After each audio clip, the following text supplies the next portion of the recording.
Bonjour et bienvenue, voyageuse galactique. Je suis Adrien et aujourd'hui, c'est moi qui pilote. J'espère que tu m'en veux pas, Grushkov. Si, un peu, mais c'est pas grave, je vais faire avec. Tu m'aimes quand même? Non, mais Super. bon, c'est pas grave, ça a pas changé d'avant. Merci à toi en tout cas de m'assister aujourd'hui. Et comme d'habitude, je suis également accompagné de ce doux et cher Matt. Comment ça va, Matt? Salut, ça va très très bien. J'espère que vous êtes tous ready parce que là, on a du pain sur la planche. Il y a tellement de news que là, il n'y a plus de choix. Faut qu'on en parle.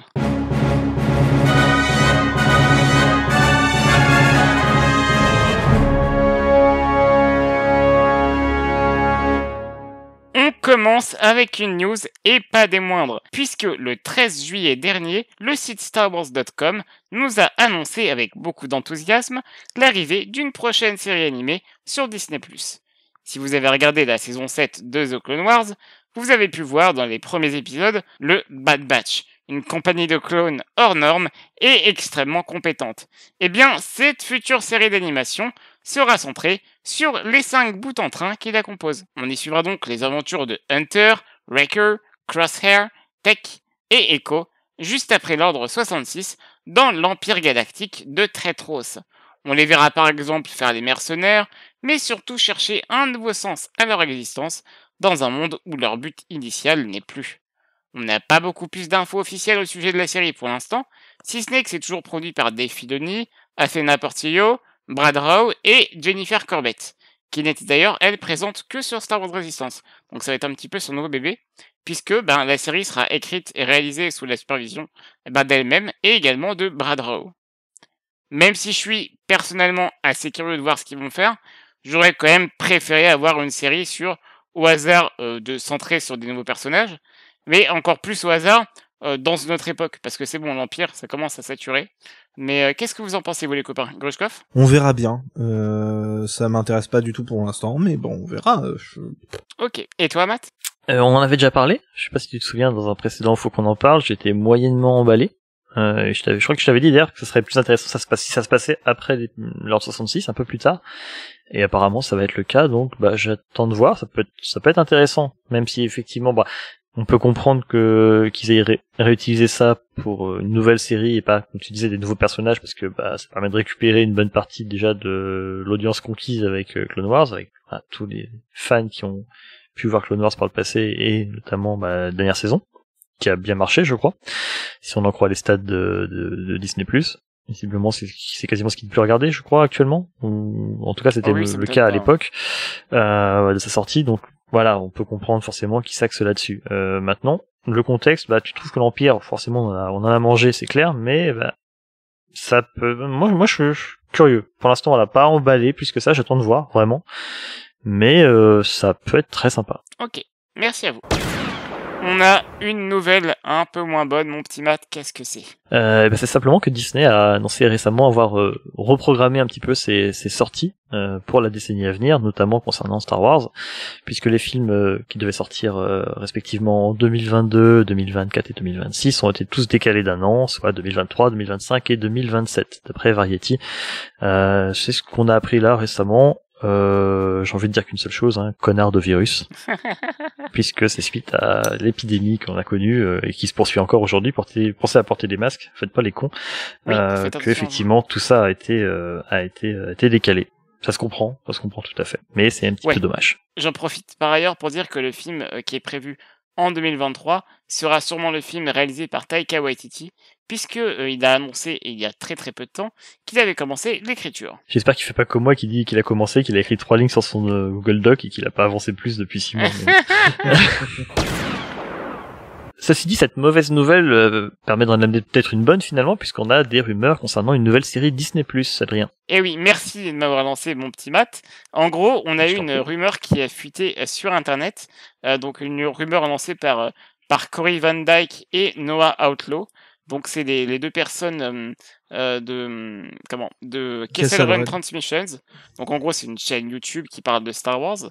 Et donc les deux, soi-disant, ont des sources crédibles quant à une série sur Lando Calrissian avec le personnage, l'acteur Donald Glover, donc on a vu dans Solo, qui moi, tout ce qui est avec Donald Glover, hein, je veux le voir, je veux le consommer, hein, je consomme Donald Glover, je vis Donald Glover.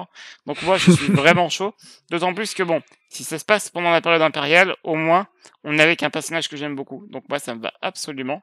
Je sais pas ce que vous en pensez, les cocos. Bah, je me demande si ces rumeurs ressortent pas, justement, enfin, s'il n'y a pas, du coup, un projet qui ressort des cartons, parce qu'il faudra bien occuper le créneau laissé vacant par le film qui aura été décalé d'1 an, justement. C'est peut-être un moyen aussi d'occuper un petit peu les fans et de tenir la hype, maintenir un petit peu la hype. Donc, du coup, bah, pourquoi pas. Moi, Donald Glover, pareil que toi, hein, c'est toujours validé. Donc, je pense que même le plus, comment dire, la personne, enfin, comment dire, la personne qui a le moins aimé Solo et qui a le plus mauvais espoir possible pourra pas, enfin, ne peut qu'admettre que Donald Glover a été un excellent Lando, donc il est parfait dans le rôle. On peut pas trouver mieux. Je pense qu'il crevait l'écran dans Solo. Ça sera, dans tous les cas, si ça se fait, top. Il y avait également quelques rumeurs concernant Emilia Clarke. Peut-être un retour également. Pourquoi pas. Si ça peut mettre d'étoffer également tout ce qui est autour de l'Aube écarlate, etc. Moi, je prends dans tous les cas. Par rapport à la série, à part le fait que c'est que des Sausage Fest, et c'est aussi pour ça que je suis pas du tout hypé par le Bad Batch, parce que non seulement c'est Sausage Fest, mais en plus c'est des clones, donc ils sont tous joués par le même mec. Je trouve ça un peu naze. Mais c'est vrai que ça va être possiblement compliqué pour revenir à Bad Batch d'avoir quelque chose d'intéressant sur le long terme, ou même des synergies intéressantes, parce que comme on disait dans l'épisode sur Clone Wars, je crois, ça marche sur un arc, mais est-ce que ça peut marcher sur une série entière? On retombe dans l'archétype, voilà, de la Bad Company, même des personnages de Team Fortress 2, des archétypes comme ça, et tenir sur la longueur avec ça me semble compliqué.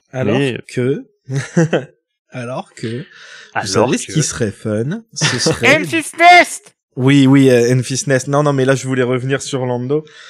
Ce qui serait très fun, ce serait d'avoir les chroniques de Calrissian, narrées par Billy Dee Williams, qui raconte ses aventures de jeunesse avec Donald Glover. Et en mode Père Castor, tu veux dire? C'est ça. Et en mode genre un épisode, une aventure, une chronique de Calrissian, ou genre 1 ou 2 épisodes, des petits arcs comme ça. Sans avoir besoin d'avoir forcément un truc, un grand arc par-dessus, comme le Mandalorian, genre vraiment des trucs un peu détachés, et faire un truc fun, en fait. C'est vrai. Parce que, mine de rien, le Mandalorian, bon, c'est génial, mais on sent quand même venir le truc un petit peu épique, un petit peu important, on va dire, dans l'univers, alors qu'on réclame à corps et à cri quelque chose d'un peu plus modeste. Ouais. En tout cas dans les ambitions, on va dire. Moi je suis pour, même si j'aimerais bien un peu plus de Enfys Nest. De diversité même, simplement. Enfin, diversité. Ouais. Ce qui est bien, c'est que c'est un homme noir Lando, donc c'est vraiment déjà super cool, mais voilà quoi. En gros tu voudrais un peu moins de saucisses, quoi. Oui, c'est ça. Mais j'en profite d'ailleurs pour dire que, à la rigueur, ok, bon, Lando c'est un mec, c'est chiant, mais là ils ont peut-être une fenêtre d'ouverture pour montrer que Lando, il est pas hétéro. Pour un pan, ouais. Lando, il est pas hétéro, et Billy Dee Williams a toujours dit, je sais plus qui c'est d'autre qui l'a dit. Bah, Donald Glover, je crois qu'il était ok. Ouais, c'est Donald Glover lui-même, voilà. Montrez-nous que, faites-nous pas un Dumbledore, quoi. De la saucisse, mais avec un peu plus, saucisse pimentée, quoi. C'est ça, oh putain, c'est de la merguez. Voilà. Mais par contre, je me disais, peut-être L3 aussi. Comment? L3. Ah oui, c'est ce que L3. Voilà.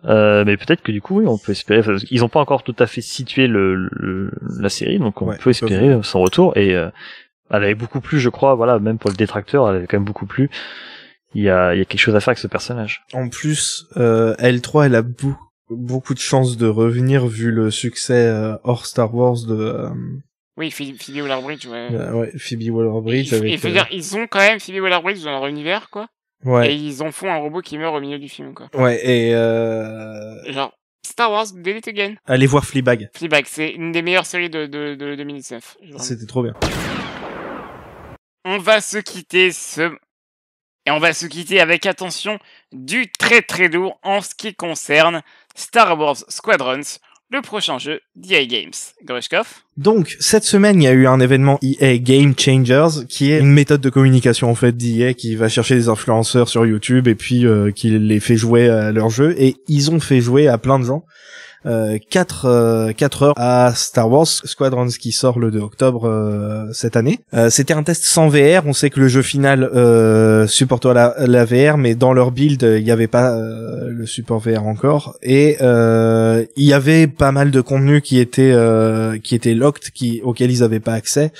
Mais c'était déjà très très complet. Moi, franchement, ça m'a beaucoup hypé. On a l'impression que le jeu est vachement avancé, hein, de ce que j'ai pu voir. Moi, je me suis dit merde, mais le jeu est quasiment, il est bien avancé, quoi. T'as pas l'impression qu'il sort que dans maintenant 4 mois, quoi.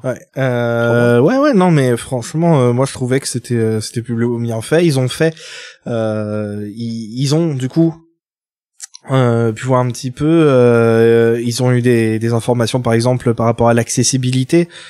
Toutes les touches peuvent être refaites pour les contrôles parce que ça peut être compliqué, par exemple à la manette, genre selon comment tu appuies et ce que tu fais avec l'énergie, c'est totalement différent en fait. Quand tu appuies sur un bouton, ça peut faire genre c'est le bouton X de la manette Xbox, il peut faire 5 trucs différents. En fait, il est contextuel. Xbox. Le X de Xbox. Ouais, c'est ça. il est contextuel, en fait, c'est ça? Selon le... C'est ça. Contextuel, et puis, ça dépend si tu cliques une fois, double-clic, ou si tu maintiens la touche. Mais c'est des sous-menus, genre, tu appuies sur une autre touche de la manette, après tu rappuies sur le X. Non.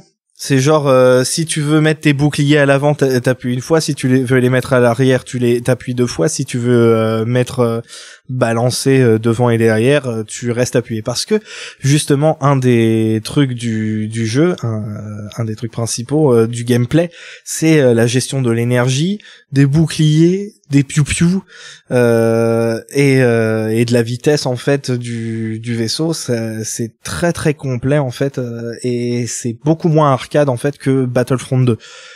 C'est beaucoup plus c'est beaucoup plus tactique de ce point de vue-là, Ça, et c'est bien. ça donne très tu envie. vas pouvoir booster à fond pour rattraper un ennemi ou un intercepteur. Après tu repasses sur les lasers, tu dégommes le machin. Si d'autres arrivent, tu repasses sur les boucliers, le temps d'absorber les tirs, et après tu rebarrer en remettant les trucs à fond.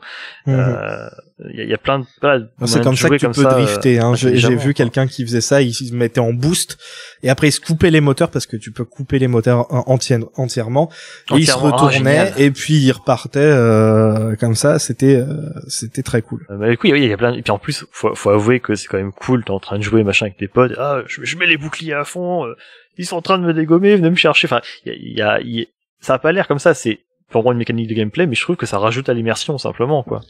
Ouais, c'est ça, ils ont vraiment mis l'immersion à fond. C'est aussi pour ça qu'il n'y a pas de mode vue à la 3e personne. Je veux dire, toutes tes infos sont devant toi dans le cockpit.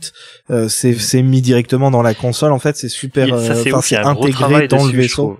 Il y a eu un gros travail là-dessus, parce qu'il a fallu se baser sur les cockpits existants des films, pour ensuite se dire où est-ce qu'on va mettre ça, à quoi sert cet écran, parce que les concepteurs des vaisseaux à l'époque, ils se sont pas dit ça c'est le machin, ça c'est le truc, ça sert à ça. C'était très basique. Ils avaient une idée globale du machin, mais à part l'ordinateur de visée qu'on voit dans le film, le reste des boutons dans le cockpit, les mecs ils en savaient foutre moyen de à quoi ça servait. Donc je pense que les développeurs ont quand même dû se creuser la tête pour faire un truc. On avait déjà eu un petit peu ça dans les précédents jeux Star Wars, mais c'était quand même pas ouf.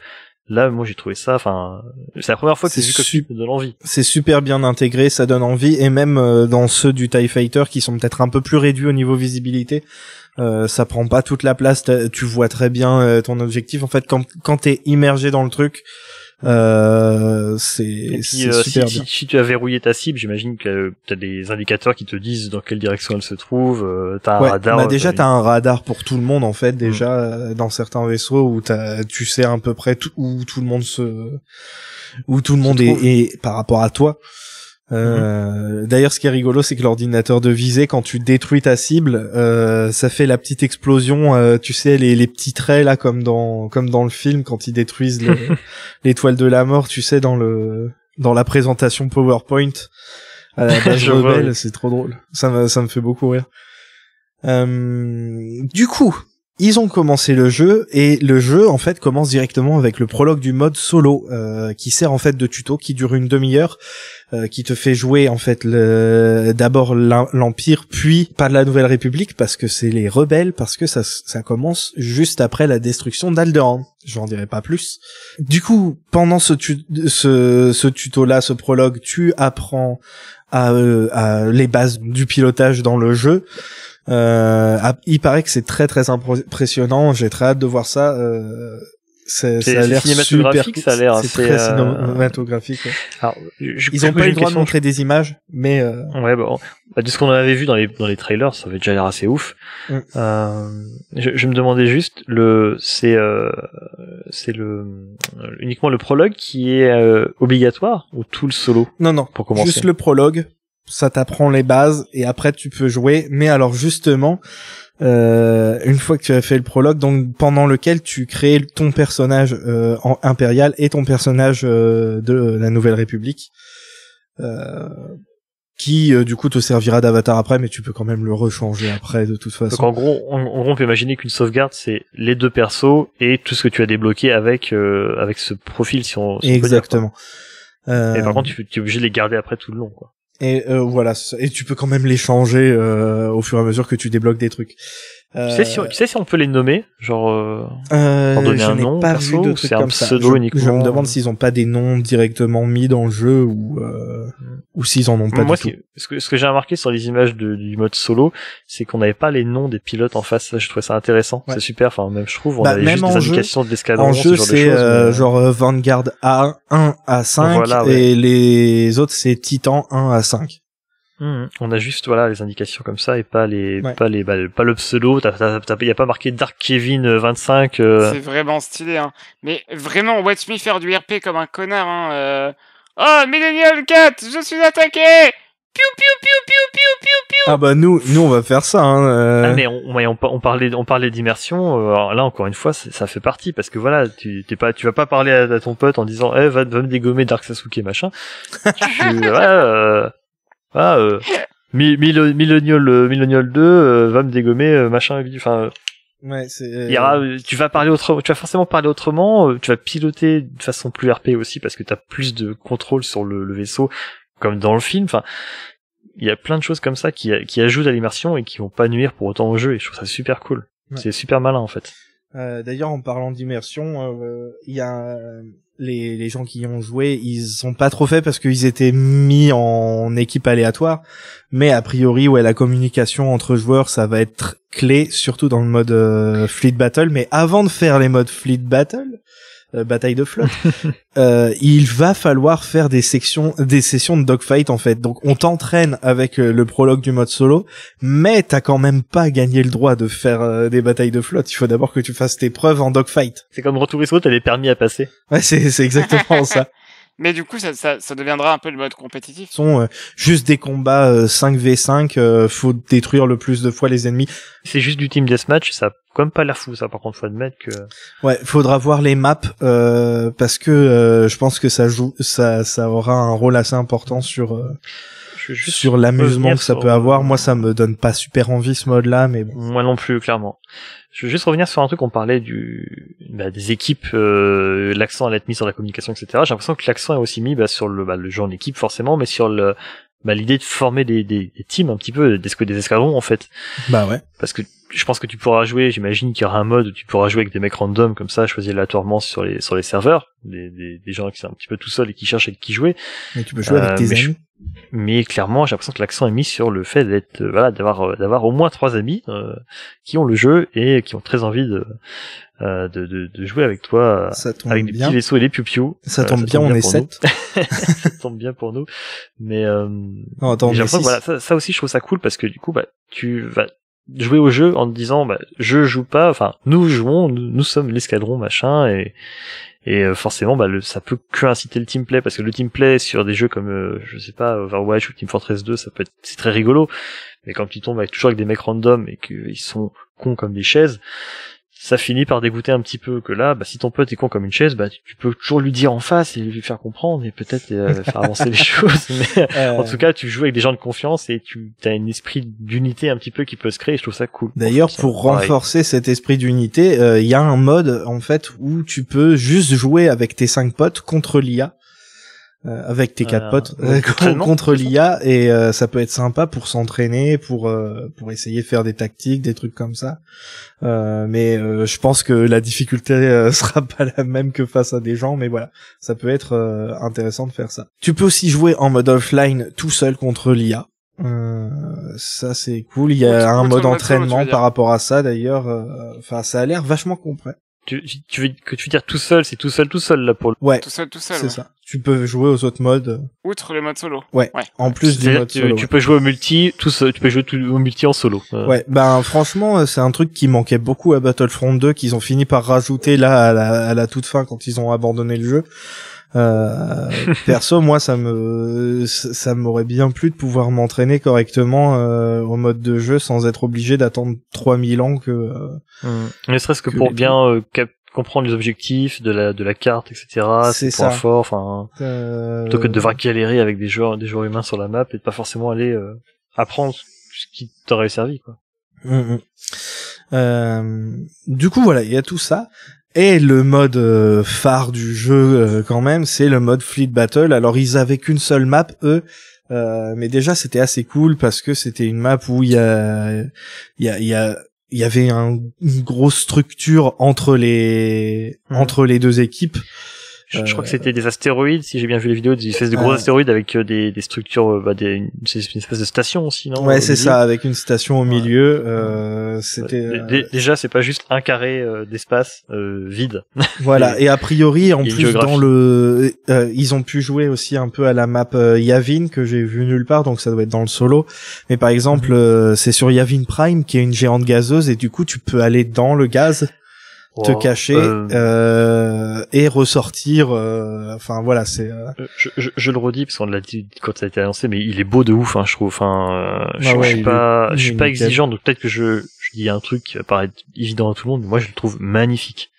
Ouais, et c'est pas ça a l'air bien foutu, une direction artistique, c'est pas une direction artistique qui moi je le trouve pas tellement full réaliste. Je trouve qu'elle a un côté pas cartoonesque, mais dans les couleurs qui est vraiment intéressante, et vraiment je pense que d'un point de vue des couleurs, quand on se bat dans l'espace, tout ça, c'est vraiment trop beau. Et voilà. Mais en fait, moi je trouve qu'on retrouve bien l'esprit Star Wars simplement. Tu regardes, enfin, on est pas loin de Rebels dans les couleurs par moment. Pour Yavin, je crois, il y a des nuages rougeoyants un petit peu qui sont magnifiques. Enfin, ouais, je pensais à ça. Ils ont gardé ce qu'il faut de liberté créatrice de ce côté-là. Et par contre, à côté, je trouve qu'il y a quand même un beau feeling maquette au niveau des vaisseaux. Ouais. Qui est conservé et ça marche de ouf. Ouais, et du coup ça m'a vachement rassuré parce que j'avais peur aussi que le level design soit un peu bâclé comme il a pu l'être par exemple dans Battlefront 2, parce que moi j'adore les trucs de vaisseau, mais voilà, le level design des batailles spatiales était pas ouf. Il y en avait un où il y a des astéroïdes un peu partout, c'était assez cool, mais les autres étaient un peu nazes. Ou alors c'était des débris, mais il y avait trop de débris et du coup t'explosais parce que tu pouvais rien frotter. Parce que c'est dur à faire. Dans l'ancien, tu explosais, dans Battlefront 2, tu explosais dès que tu touchais un truc. Là, c'est pas le cas. Tu rebondis, tu prends des dégâts.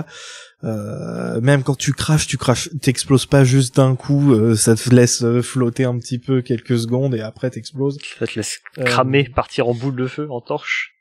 Il y a des petits détails qui sont assez fun comme ça. Par exemple, si tu te prends des tirs de canon à ion, et ben ça te désactive en fait tout ton vaisseau et du coup tu driftes. Tu perds les commandes, tu dérives pendant quelques secondes. C'est stylé ça.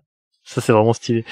Je me demandais, alors peut-être que tu l'as vu au détour d'une vidéo, mais est-ce que par exemple si tu tires sur un petit astéroïde, il va se diviser en plusieurs morceaux Alors ça je l'ai pas vu, genre de truc. Mais vu que tu peux détruire les missiles qui te poursuivent, genre c'est des vrais objets, il y a pas de raison que tu puisses genre pas détruire un petit astéroïde ou en tout cas un petit caillou comme ça.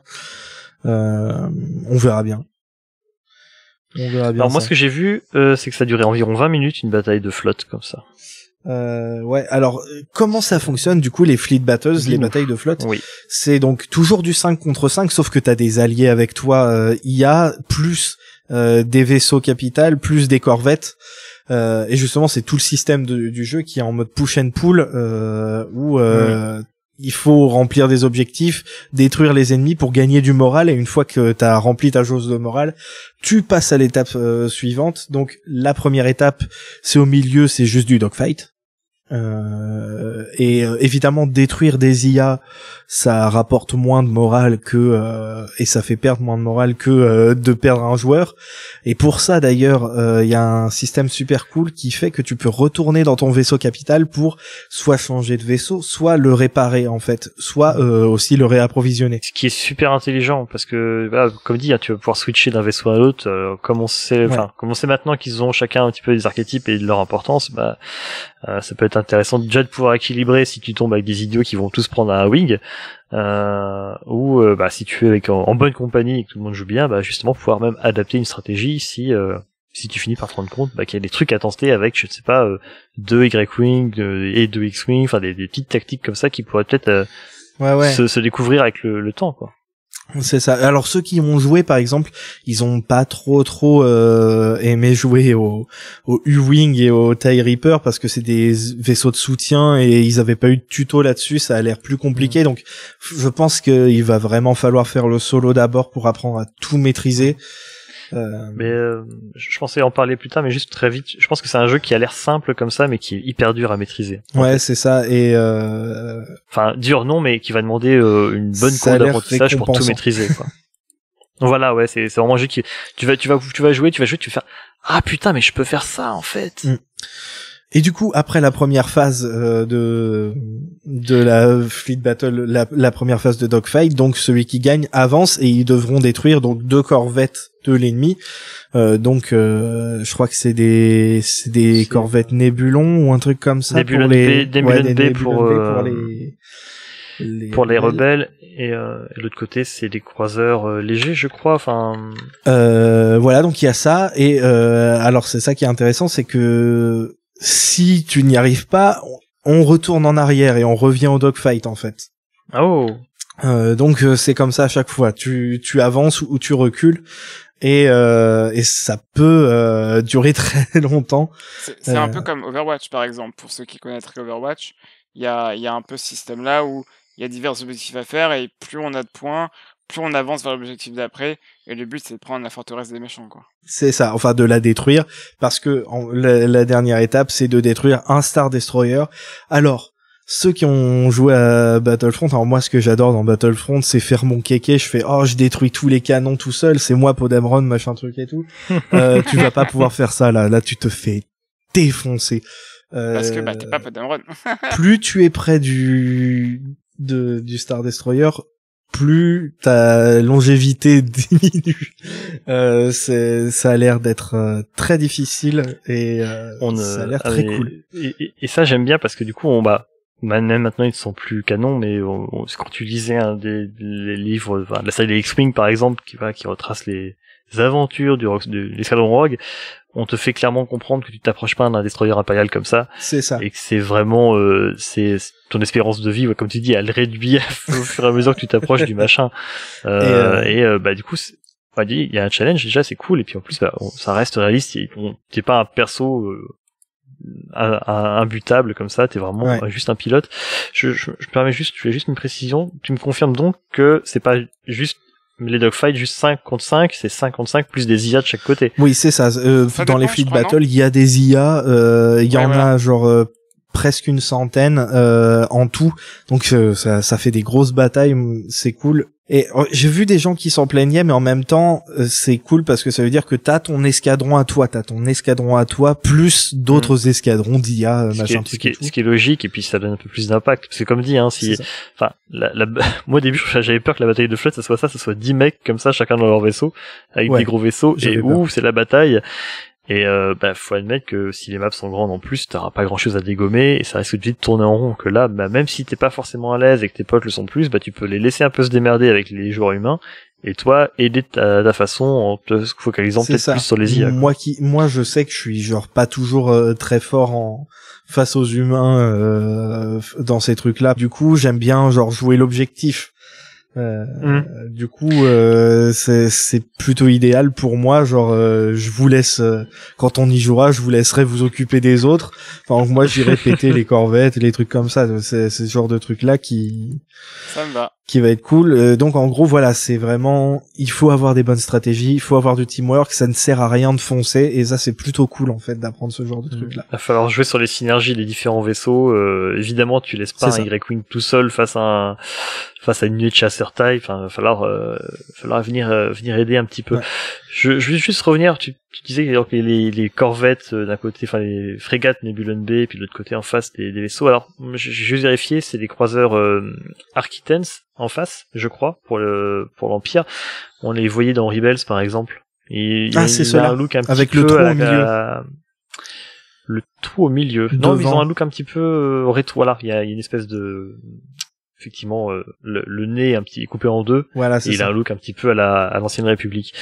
Il y a ça, et par contre effectivement moi aussi j'ai vu les sortes de croiseurs, j'ai perdu le nom, de Battlefront 2 qui sont hyper impressionnants, comment ils s'appellent, les Corvus je crois, non, quelque chose comme ça. Non, les Raiders, je crois que c'est la classe, c'est Raiders si je dis pas de bêtises, et je les ai vus également dans Squadrons, et si j'ai bien compris ce que j'en ai vu moi des retours des joueurs, c'est qu'apparemment t'as aussi des events en fait au cours de la bataille qui font qu'un vaisseau un petit peu spécial va venir t'aider.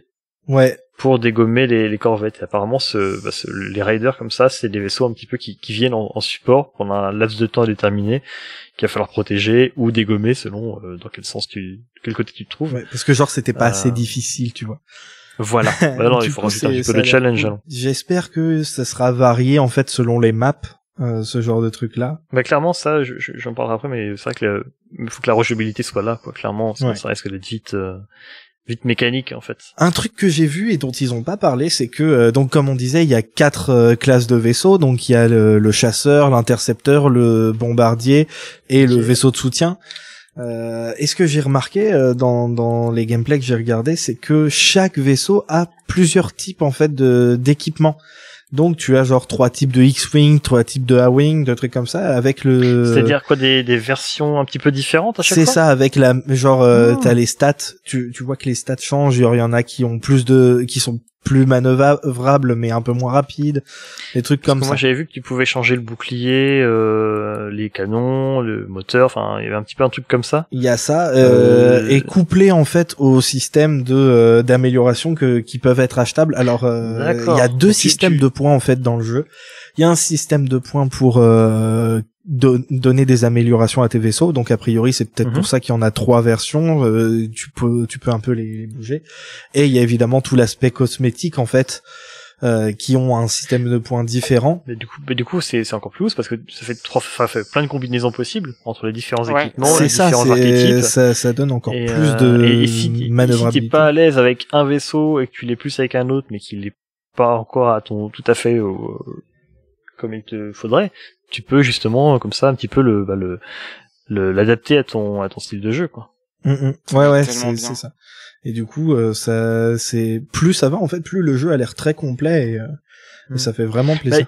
Comme je disais, moi il a l'air en fait on nous l'a vendu même encore maintenant, mais en gros c'est de la bataille de vaisseaux. Point. Oui, c'est ça. Il y a rien d'autre, c'est ça. Il y a un petit solo, mais faut pas s'attendre, je pense, à des miracles, à part peut-être des cinématiques très cool. Ça a l'air d'être intéressant. En tout cas, tous les fans de Star Wars que j'ai vus qui ont parlé du truc, ils ont dit c'était qu'une demi-heure et c'était déjà très très très cool. Ça c'est chouette. Le prologue. C'est qu'après tout ce qu'on a, je veux dire, c'est des vaisseaux qui se mettent sur la gueule en multi et rebelote.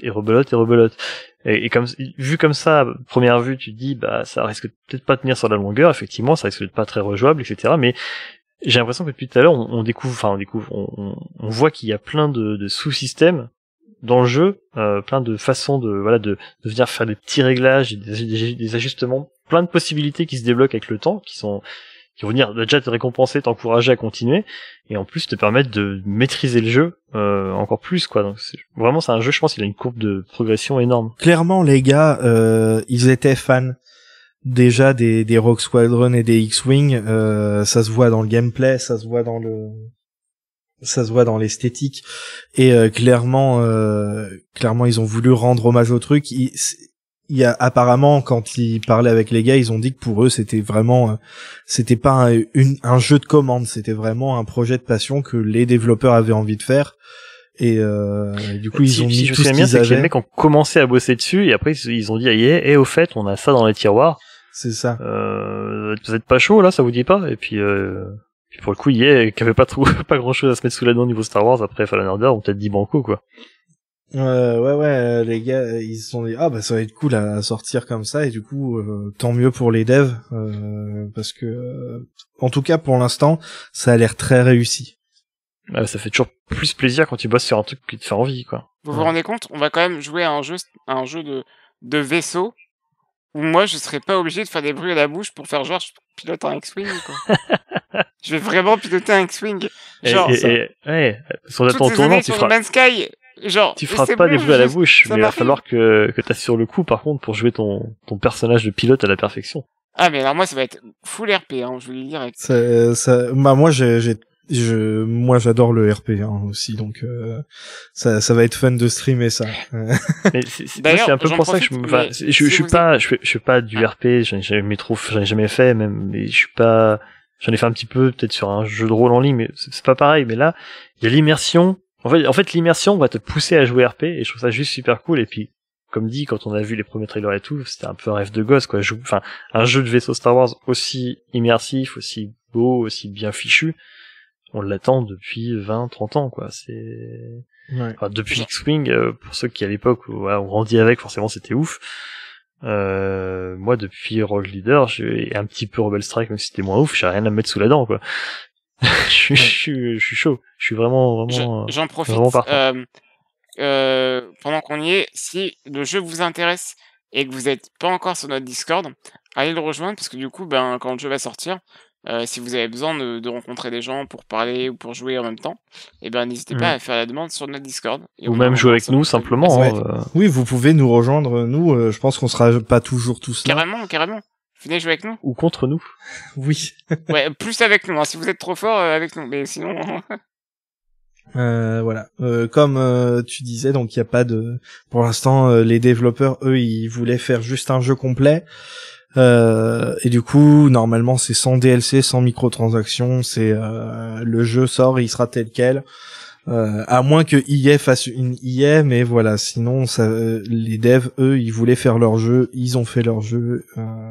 Après, comme dit, si un DLC dans 3 mois ou 6 mois propose de rajouter quelques vaisseaux de chaque côté, que c'est pas débile niveau tarif et que ça bousille pas l'équilibrage, il y a pas de souci. Enfin, pour moi, il y aurait pas de souci, quoi. Je pense qu'on aura un système de Battle Pass, un peu comme Fortnite ou beaucoup de jeux. Je pense à Rocket League, à Anthem, même League of Legends. Je crois qu'ils en ont un maintenant. Je suis pas certain de ça parce que si tu veux, c'est des jeux qui ont des plans. Tout ce que tu as évoqué, c'est des jeux qui ont des plans pas des plans marketing. Enfin, si, des plans marketing, mais des plans sur du long terme. Là, comme dit, c'est un petit peu tombé sur EA comme ça. Le jeu, c'est pas quelque chose qu'ils ont planifié à l'avance, tu vraiment. Penses que ce sera pas un genre Game as Service? Je le vois pas comme ça. Il a vraiment plutôt l'air d'être vraiment pensé comme. Moi, j'espère que t'as raison, hein, mais je pense qu'on aura pour le long terme un Battle Pass. J'espère que j'ai tort, hein, naturellement, parce que moi, tout ce qui est payé en plus, ça m'ennuie un peu. Mais autrement, voilà, même si je trouve qu'un Battle Pass, genre 10€ pour généralement c'est 1 ou 2 mois, c'est pas si dégueulasse, même si bon, effectivement, pour un jeu qu'on paye 40€ de base, ça peut rebuter certains. Je pense que c'est un jeu sur lequel EA a mis des billes, hein, évidemment, mais pas énormément. Surtout avec la douche froide de Battlefront 2, ils sont un petit peu calmés là-dessus. Je pense qu'ils attendent de voir quel va être le succès du jeu. Est-ce qu'il va y avoir beaucoup de gens qui vont y jouer souvent, ou longtemps en tout cas, avant de se dire peut-être qu'effectivement on voit parce qu'on peut te rajouter des vaisseaux, mais on peut aussi te rajouter des éléments des cartes, enfin simplement des maps de bataille de flotte, ce genre de choses, enfin quelque chose qui va venir étoffer le jeu, mais ça sera certainement plus quelque chose comme ça que quelque chose qui va t'octroyer des bonus ou te permettre de rouler sur les mecs d'en face, parce qu'en plus c'est un jeu crossplay. Ah oui, ça c'est donc sûr. Venir en plus de ce genre de truc, ça risque de foutre une merde pas possible. Je pense que l'équilibrage, au contraire, il risque de pas trop y toucher. Et d'étoffer le jeu éventuellement par après. Et si jamais ils se mettaient à faire de la microtransaction, ça serait sûrement sur du cosmétique, ils se risqueraient pas à faire autre chose, quoi. Ah mais oui, de toute façon, le Battle Pass, c'est cosmétique seulement. Genre, je sais pas, 2 €, 3 €, ouais, on te balance un skin, hop, c'est réglé, ou des skins pour tes vaisseaux. Déjà, le cosmétique, il est vachement déjà, dans leur version où il manquait des trucs, il y avait déjà de quoi faire, être heureux, hein, franchement. C'était t'en as pas parlé, je crois d'ailleurs, mais on peut personnaliser son vaisseau à l'intérieur, mais à l'extérieur aussi, il y a un système de skin, on en parlait juste avant. Exact. Tu as différentes livrées, je crois que t'as l'escadron bleu, de Rogue One. Ah bah t'as escadron, vert, rouge, gold, Est-ce que du Pink, coup tout ça ils sont basés... il y a l'escadron rose, il y a l'escadron bleu de Rogue One. Ouais. Mais du coup l'escadron or et rouge, est-ce qu'ils sont basés sur ceux de l'épisode 4? Oui, totalement, ça, 200%. Mais c'est cool de voir les X-Wing en mode gold et tout, ça c'était. On a aussi l'escadron Phoenix, j'ai pu voir. Il y a l'escadron Phoenix, pas pour les X-Wing, mais pour les A et Y-Wing. En plus, du coup, c'est RP du coup. C'est très RP. D'ailleurs, il y a des petites, ils disent dans le truc, dans la description du skin de Phoenix, ils disent que c'est Sabine qui les a fait, il y a des petites descriptions pour chaque escadron, c'est génial. Il y a le skin des vaisseaux de saut. Ah oui, c'est marrant, trucs comme ça, c'est vachement cool. Il y a une version complètement rouillée, dégueulasse. Mon fils, il l'a vu, il a fait génial. Ah, mais il est moche celui-là. C'est trop bien. C'était trop cool. Du coup, il y a déjà pas mal de choix. Ils sont super cool. Je préfère ceux de l'Alliance plutôt que ceux des TIE Fighters, mais il y a de quoi faire des erreurs dans les deux cas. Et en plus du skin, tu peux mettre un logo en fait dessus. Et pour notre Ximnut national, il y a un logo Ewok. Donc t'as deux couches, hein. T'as la livrée du vaisseau, et après tu peux venir rajouter un logo sur les ailes ou sur les flancs du vaisseau. Exactement. Donc tu peux avoir toute ta team de potes, ton escadron de copains avec le même skin, et chacun va venir mettre sa petite touche via le logo. Ouais. Mais c'est tellement génial. C'est tout bête, mais moi c'est tout ce que je voulais. Ça suffit. Enfin, j'aurais pu espérer un truc plus complet pour vraiment pousser le truc jusqu'au bout. Tu vas venir apporter ton propre logo, mais ça, on aurait fini avec des bits partout. Est-ce que ça aurait été une mauvaise chose? Mais c'est vraiment des bits bleus. Mais c'est déjà super cool. Ceux qui chantent dans la cantina. En fait, ce qui aurait été cool, c'est avoir un éditeur pas de logo, mais de skin, du coup, pour le coup. Où, voilà, tu peux venir couleur A, couleur 2, couleur 3, et venir, pimper ça et créer un petit peu, pour étoffer le côté, on a un escadron, on a notre propre couleur, tu vois, nos propres couleurs, ça aurait pu être cool aussi de proposer ça. Après, je demande déjà beaucoup. Peut-être que ça viendra, peut-être que c'est prévu qu'ils l'ont pas encore finalisé. Dans une suite. De la fin. Ou dans un DLC. D'ailleurs, le skin de base, évidemment, c'est celui Vanguard qui est directement dans le jeu.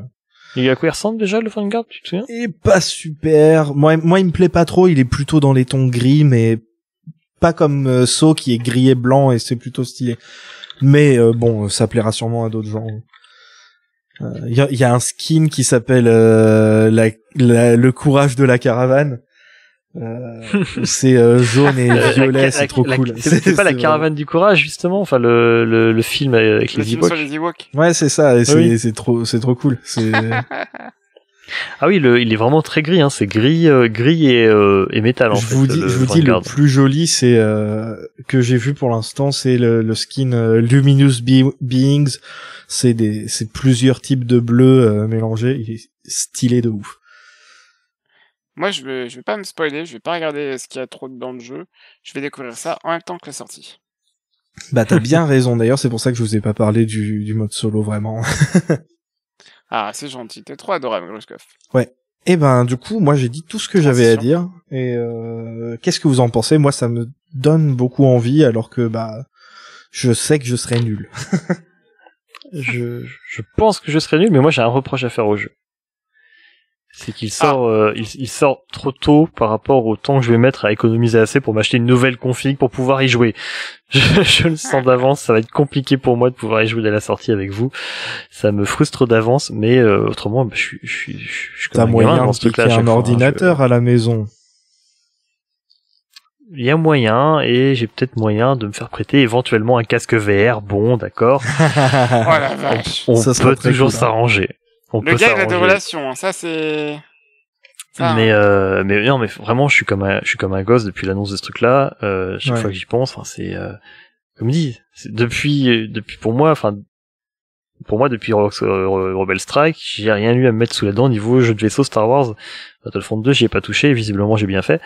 Au moins pour la partie vaisseau, donc non, moi j'ai bien aimé quand même, hein, mais clairement Squadron c'est frustrant, quoi. C'est du Coca Light, quoi, en comparaison. C'est ça. Du Coca Light coupé à l'eau. Du Coca Light de McDo. Non, mais du coup, voilà, moi je suis hyper impatient, clairement. Et toi, mon petit bonhomme qui était très dubitatif. Eh ben écoute, c'est ce que j'allais dire. Hein. Quand il y a eu l'annonce, j'étais un peu là en mode Battlefront 2.5 quoi. C'est ça. Et au fur et à mesure des news, quand même, je dois bien avouer que ça commence à me plaire toute cette histoire. Alors naturellement, il y a encore des réserves. Est-ce que le jeu va tenir? Est-ce que voilà, ça sera quand même pas trop chiant? Parce que faut savoir que généralement les jeux où on contrôle des engins, je suis généralement pas trop emballé. Or là, comme je dis plus tôt, c'est Star Wars, hein, donc bon, déjà de base, ça m'emballe. Et en fait, si le solo est sympa, je me dis que why not, même juste pour ça, ça peut être vraiment intéressant. En plus, je me dis, j'ai réussi à faire le solo de Battlefront 2, que d'ailleurs l'histoire était pas si mal, mais le jeu est c'est horrible, horriblement chiant comme gameplay. Là vraiment, je me dis que le gameplay a l'air d'être sympa. S'il y a des personnages originaux cool, et si dans l'histoire principale on mentionne Hera Syndulla, c'est le cas, hein, d'ailleurs on a vu en vidéo. Ah mais moi, on fait partie de sa flotte, hein, en tant que rebelle, on fait partie de sa flotte, donc oui voilà, donc vraiment prenez mon argent, hein, et puis écoutez, faites-en ce que vous voulez, mais moi je veux jouer avec la meilleure pilote de la galaxie. Merci à toi Grushkov. Ouais, désolé de tout le temps que ça a pris. Non, t'inquiète pas. Et merci également à toi, Matt, d'avoir été là comme d'habitude. Hein. Mais je t'en prie, c'était un plaisir. On se retrouve donc à très vite pour un prochain épisode de Faut qu'on en parle, mais également pour des autres épisodes de Faucon Millennial. N'oubliez pas que maintenant, on a un site internet qui est d'ailleurs vachement beau. Hein. D'ailleurs, bravo Matt, franchement, t'as bossé comme un prince. Qui est à jour maintenant, ça y est, c'est réparé. Il était en vacances. En tout cas, n'hésitez pas à laisser des commentaires.